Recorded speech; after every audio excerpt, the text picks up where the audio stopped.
माँ भगवती बीणा पाणी सरस्वती के श्री चरणों में प्रणाम करके आप समस्त गुरुजनों को सादर प्रणाम निवेदित करके आप समस्त जिज्ञासुओं सुधीजनों को सादर नमस्कार करके आज के इस व्याख्यान में संधि प्रकरण के अंतर्गत पठित अयादि संधि और उसके उदाहरण के रूप में पावकः इस पद की नियम निर्देश पूर्वक सिद्धि करेंगे। तो पद है पावकः, इसका संधि विच्छेद है पाव और अकः।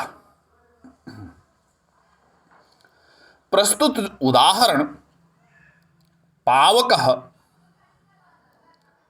की व्युत्पत्ति किस प्रकार से हुई, इस विषय पर भी चर्चा करना आवश्यक है। इसलिए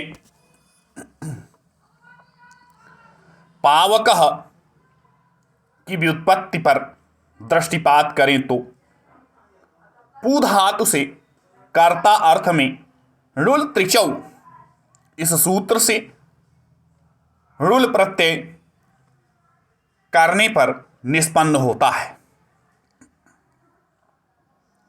ऋल प्रत्यय के लकार की हलंत्यम सूत्र से एवं ऋकार की चुटु सूत्र से इत संज्ञा एवं तस्य लोपः से दोनों का लोप हो करके रूप बनता है पू और ऊ। चूंकि ऋल जो प्रत्यय है उसके अवयव के रूप में विद्यमान ऊ ऋत है और ऋत प्रत्यय पर में विद्यमान होने पर सूत्र की प्राप्ति होती है अचोड़िति। इस सूत्र से पू के ऊकार को वृद्धि अ हो करके रूप बनता है पाव ऊ। ऊ को युओरनाकौ इस सूत्र से अक आदेश हो जाता है। यहां पर अक जो है वह हलंत नहीं होगा, यह ध्यान रखना है। तो इस सूत्र से अक आदेश हुआ तब रूप बना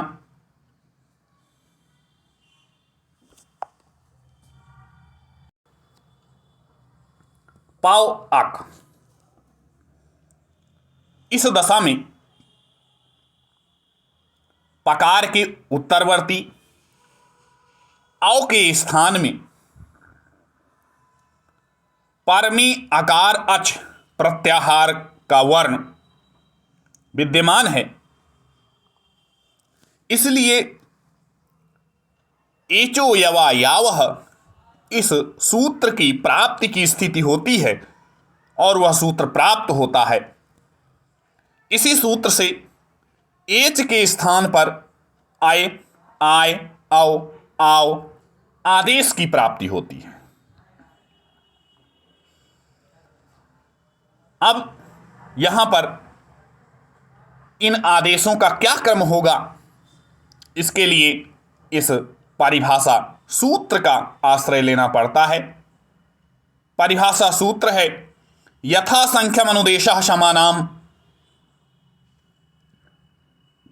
यथा संख्या, यहां पर संख्या जो है वो क्रम को बताने के लिए आया है। अनुदेशः पश्चात उच्चार्यमान, समानाम समसंबंधी। तो